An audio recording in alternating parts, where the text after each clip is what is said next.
Tu t'es déjà retrouvé devant ta page blanche à te dire j'ai envie d'écrire mais j'ai aucune idée? Ou alors t'as commencé des projets et en plein milieu, soudain, plus rien? L'envie est là mais les idées ne suivent pas? Alors déjà, on respire. Ce type de manque d'inspiration, ça arrive à tout le monde. C'est pas un manque de talent et il y a des tas d'astuces qu'on peut utiliser pour réussir à se débloquer quand ça arrive. Donc dans cette vidéo, je te partage les 5 techniques que moi je trouve le plus utile pour réussir à se débloquer quand on est en panne d'inspiration. Et crois-moi, elles fonctionnent. Je viens de sortir d'une phase comme ça où pendant presque un mois, j'ai rien réussi à écrire. Je venais de finir le tome 2 de ma trilogie et je devais attaquer le tome 3 et vraiment, j'arrivais à rien. Je me suis rendu compte en fait que ça m'arrive souvent et que c'est complètement normal. Et du coup, j'ai un petit peu documenté ce que j'avais fait pour réussir à me débloquer et à passer à la suite. Et c'est ça que je te partage aujourd'hui.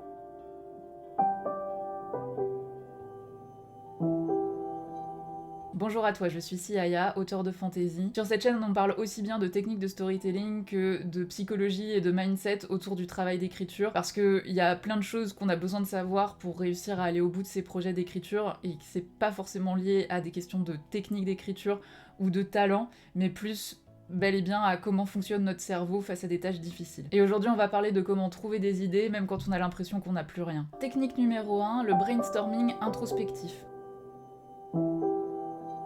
Alors oui, je sais, ça peut sembler évident de commencer par le brainstorming, mais vous allez voir, c'est une technique un petit peu particulière et je vous laisse pas juste devant une feuille blanche à poser toutes les idées qui vous passent par la tête parce que je sais que ça peut être un peu inquiétant. Donc l'idée derrière ce brainstorming introspectif, alors c'est un peu moi qui l'ai inventé à partir de ce que j'ai vu d'autres auteurs faire, c'est pas quelque chose... Enfin, tapez pas brainstorming introspectif dans Google parce que vous allez rien trouver, mais l'idée c'est de partir de votre bibliothèque intérieure et d'explorer un peu ce qui vous intéresse dans la littérature pour pouvoir piocher des idées, et même vous pouvez aller au-delà de la littérature dans d'autres productions culturelles pour voir un petit peu explorer les thématiques qui vous semblent les plus intéressantes par rapport au sujet que vous voulez développer dans votre histoire. Donc comment on fait ça? C'est très très simple, tu prends un carnet, un crayon et tu fais 3 listes. La première liste, ça va être tes 10 livres préférés depuis toujours, depuis l'enfance même. Ensuite, sur la deuxième liste, ça va être tes films et séries préférées. Et dans la troisième liste, tu peux mettre d'autres types de créations culturelles, type jeux vidéo, animés, manga, etc. Donc toutes les choses qui ont eu une importance pour toi et dont tu apprécies les aspects narratifs. Une fois que tu as fait ces 3 listes, tu regardes un petit peu les thèmes communs et tu les notes en dessous. Donc je sais pas si par exemple t'as mis Princesse Mononoke et le voyage de Chihiro, visiblement t'as un intérêt pour les univers un petit peu poétiques, qui parlent de la nature ou qui parlent de l'humanité en général. Et ça, c'est des choses en fait qui vont dessiner une identité. Et toutes ces thématiques, elles peuvent te permettre de débloquer des choses et de te recentrer sur ce qui t'intéresse vraiment dans la création artistique, parce que souvent, quand on bloque et qu'on n'a pas d'inspiration, on a l'impression qu'on est nul, que tout a déjà été dit, etc. Alors que si on revient à ce qui nous a plu dans ces productions culturelles, on peut se recentrer et se dire mais oui, c'est vrai, c'était de ça dont j'avais envie de parler, et c'est ça que cet exercice de brainstorming.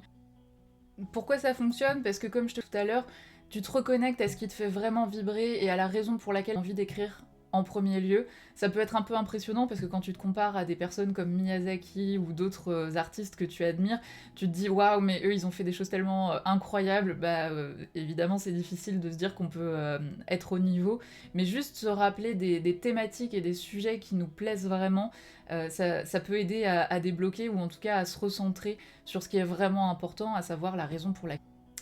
Un petit exemple perso, moi ce qui me plaît beaucoup dans l'écriture et dans les productions culturelles que je consomme, c'est tout ce qui va toucher à la thématique du féminisme, du rôle de la femme, et de comment un sujet féminin peut réussir à se libérer de ses chaînes dans une société patriarcale et oppressive.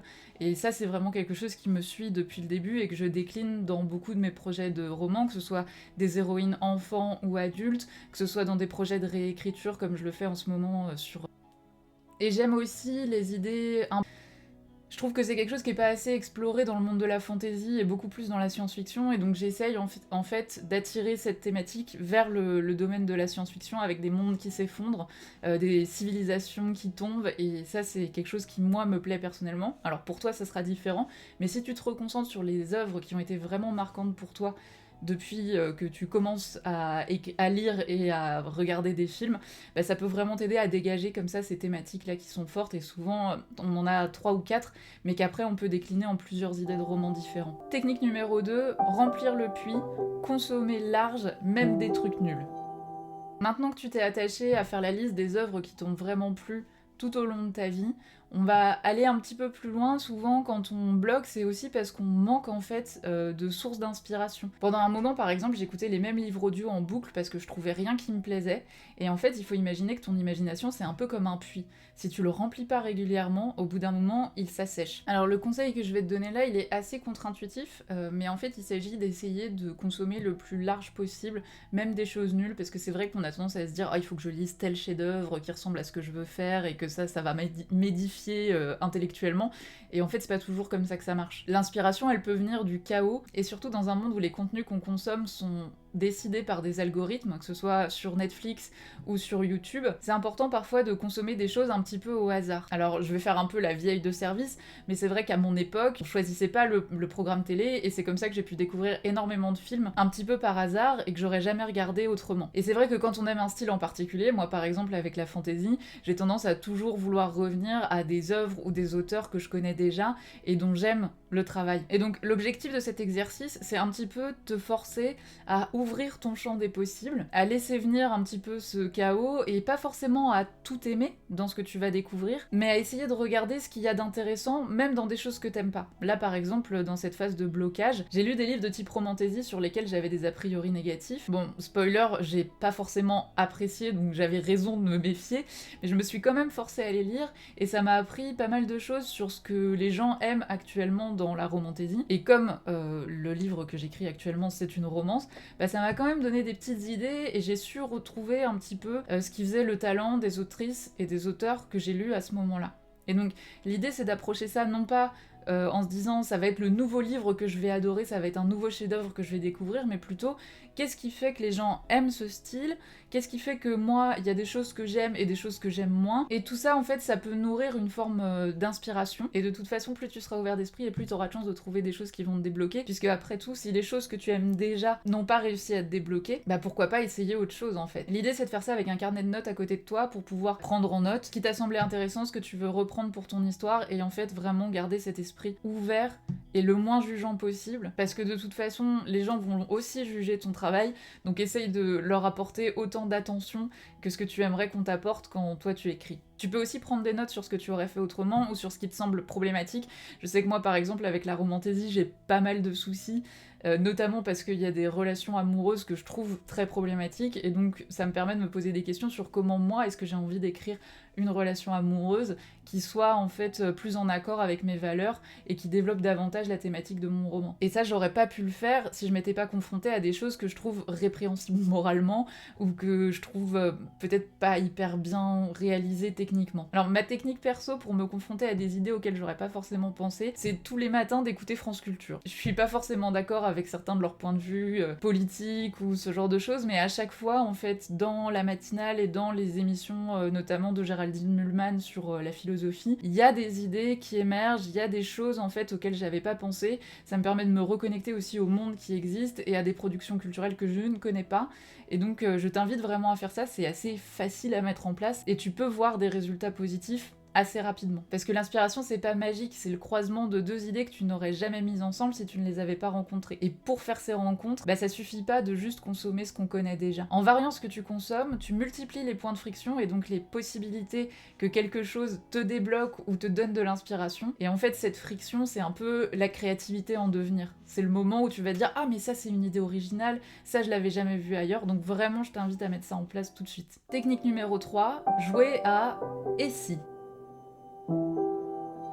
Alors ça c'est vraiment un jeu intellectuel auquel j'adore m'adonner quand je m'ennuie, ou le soir avant de m'endormir, et c'est hyper efficace pour développer la créativité et générer des idées qui t'inspirent. L'imagination ça commence souvent par une petite torsion de la réalité, un petit pas qu'on fait de côté par rapport à ce qu'on connaît déjà, et pour créer ça, rien de mieux que cette question magique du et si. L'exercice derrière ça, il est tout simple, c'est de faire comme on a fait les semaines précédentes dans les 2 vidéos sur comment passer d'une idée à une histoire captivante. On prend un concept qui est déjà connu et on essaye de le mettre dans un univers un peu différent. Donc la semaine dernière, je mettrai les vidéos en description, on a imaginé ce qui se passerait si on mettait Sherlock dans un contexte de science-fiction et qu'il résolvait des enquêtes dans l'espace, avec son sidekick qui est Watson, en cyborg. Et en faisant ça, tu peux vraiment trouver des idées hyper originales en partant d'un matériau qui existe déjà et qui te plaît. J'ai parlé de Chihiro tout à l'heure, c'est un très bon exemple de réécriture dans la culture japonaise d'un livre qui est très connu et qui est Alice au pays des merveilles. Et avec ça, on peut faire tout et n'importe quoi, donc là il faut essayer d'être le plus créatif possible, mais on peut commencer avec et si Sherlock était dans l'espace et Watson était un cyborg, qu'est-ce que ça donnerait? Et là, on prend en note ou juste on imagine ce qui se passerait. Et si la Révolution française avait eu lieu dans un monde rempli de magie, qu'est-ce que ça aurait donné? Est-ce que cette magie, elle serait liée à un certain statut social ou à du pouvoir et que ce serait ça l'origine de cette révolution justement? Et si Pokémon, par exemple, se passait dans un monde post-apocalyptique où en fait les dresseurs sont des chasseurs de créatures mutantes et que donc on avait un regard un petit peu plus adulte sur ce monde qui nous a fait rêver quand on était enfant. Et ce qui est génial avec cette technique, c'est qu'on peut aussi l'appliquer à sa propre vie avec des choses comme et si j'avais pris le train ce jour-là au lieu de le rater, qu'est-ce qui se serait passé, qu'est-ce que ça aurait changé dans ma vie. Et ça peut être l'occasion de créer des arcs de personnages un petit peu intéressants ou juste de créer de l'autofiction si c'est quelque chose que tu aimes écrire. Pourquoi ça fonctionne? Je pense que c'est vraiment lié au fait qu'on passe d'un moment où on essaye d'inventer quelque chose et de se dire mon Dieu ça va être le prochain chef-d'œuvre de l'histoire de la littérature à une situation où on est beaucoup plus en train de jouer. Et il faut se rappeler que quand on écrivait, quand on était enfant, si c'est quelque chose que tu faisais, jouer c'est vraiment la base de tout développement, de tout apprentissage humain. Et donc se replacer dans une situation de jeu où on s'amuse, ça peut vraiment aider à entrer dans une phase d'écriture beaucoup plus libérée en fait des carcans et des choses qu'on s'impose. Et donc je t'invite vraiment à essayer cette technique parce que c'est assez magique. Technique numéro 4, recycler tes fragments. Tu sais, tous les projets de romans que t'as commencé, toutes les notes que t'as prises sur des projets que t'as jamais réussi à finir, là c'est le moment, quand on sait pas vraiment quoi faire, de les reprendre, de les relire et d'essayer de voir si on peut pas garder quelque chose là-dedans. En faisant ça, tu vas te rappeler que ah oui c'est vrai, t'aimais quand même vachement bien ce personnage-là, ou alors t'avais envie de travailler sur cette thématique-là en particulier, et ça peut t'aider en fait en relisant et en me demandant est-ce que cet arc de personnage, je peux pas le réutiliser dans mon projet actuel en changeant un petit peu, par exemple, un arc de personnage que je trouve plus problématique ou qui m'intéresse moins, et en l'appliquant à celui-ci, est-ce que je peux pas changer la personnalité d'un de mes personnages pour qu'il corresponde plus à ce premier personnage que j'avais déjà créé? Est-ce que cette thématique-là, je peux pas l'introduire dans mon récit pour créer une narration un petit peu plus intéressante? Et donc, toutes ces idées-là qui sont vieilles, que t'as pris du temps à écrire, c'est des choses que tu peux recycler pour avancer dans tes projets. En général, si tu les as écrites, c'est parce que à l'époque, elles te paraissaient intéressantes, et donc c'est probablement parce qu'elles le sont. Donc n'hésite pas à retrouver ces vieux fragments et à les réutiliser, parce que vraiment, ça peut t'apporter beaucoup de richesse. Même si à première vue, ces personnages-là étaient pas dans le même univers, même si c'était de la science-fiction et non de la fantasy, en fait, il y a toujours moyen de réutiliser et faire preuve de créativité. C'est un peu le principe aussi du recyclage ou de l'upcycling. C'est un bon moyen, sans trop se prendre la tête, de trouver de nouvelles idées. Donc l'exercice il est assez simple, tu reprends tes vieux carnets ou tes prises de notes sur Google Doc, peu importe là où tu ranges tes idées, et tu te demandes est-ce que cette scène pourrait devenir une autre histoire? Est-ce que ce personnage pourrait être intégré dans mon univers? Et est-ce que cette ambiance pourrait se mélanger à une intrigue différente? Parfois l'idée n'est pas mauvaise, elle est juste hors contexte, et donc vraiment je t'invite à aller creuser dans les idées que tu as déjà, parce que ce serait dommage de pas réutiliser tout ça. Pourquoi ça fonctionne? Parce que ça coûte pas cher, c'est des idées qui existent déjà et qui demandent juste en fait qu'on les réutilise et qui peuvent aussi réinitier cette petite étincelle qui te manquait un petit peu pour continuer à écrire en te disant ouais quand même j'ai eu des bonnes idées, ça j'ai envie de le réutiliser. Donc vraiment il faut pas hésiter à faire ça. Technique 5, le silence actif. Quand on a envie d'écrire des livres, on se met souvent une pression énorme. Et dès qu'on passe une journée sans écrire, on se dit ça y est, je suis fini, je suis nul, j'arrive pas à tenir le rythme. En vérité, on a tous besoin de moments de pause, et c'est important de se respecter aussi de ce point de vue-là, parce que sinon, ça conduit juste tout droit au burn-out. Donc, si tu te retrouves dans un moment où tu bloques, que t'as essayé toutes les techniques que je t'ai données avant, et que ça a rien donné, c'est peut-être juste que t'as besoin d'une pause. Et ce genre de pause, tu peux les utiliser à bon escient, vraiment comme des pauses, mais aussi pour nourrir un moment où tu seras plus dans une phase créative. Et donc ça veut dire accepter l'idée qu'il y a des moments où t'as besoin de ce silence et que tu vas le nourrir et l'utiliser. Donc ça veut dire ralentir.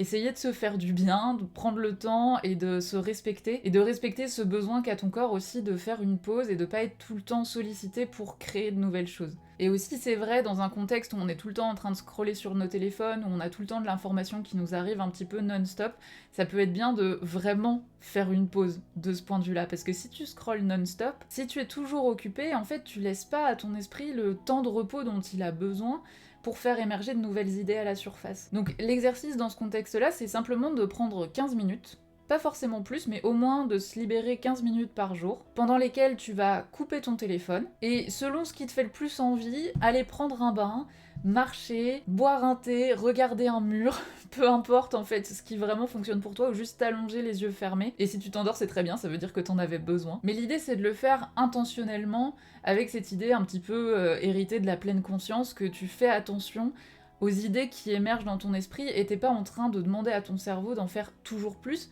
mais plus de dire ok, on est posé, vas-y, ayons une conversation tranquille, qu'est-ce qui te vient à l'esprit maintenant ?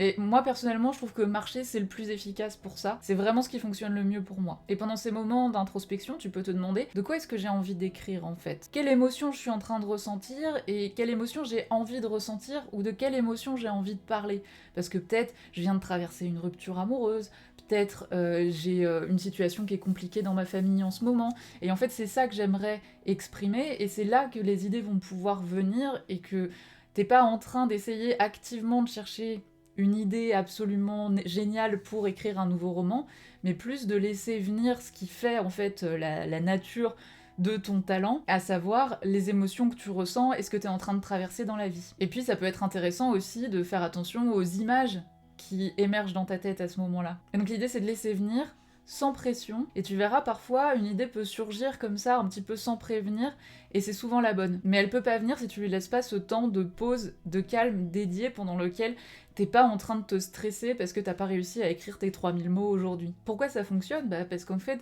juste en laissant le temps à ton cerveau, tu te rends compte qu'il a déjà tout ce qu'il faut, t'as déjà tous les matériaux dont t'as besoin, tout ce dont il a besoin en fait, c'est qu'on lui laisse le temps pour se reposer et pour réfléchir à ce qu'il a envie de produire. Conclusion.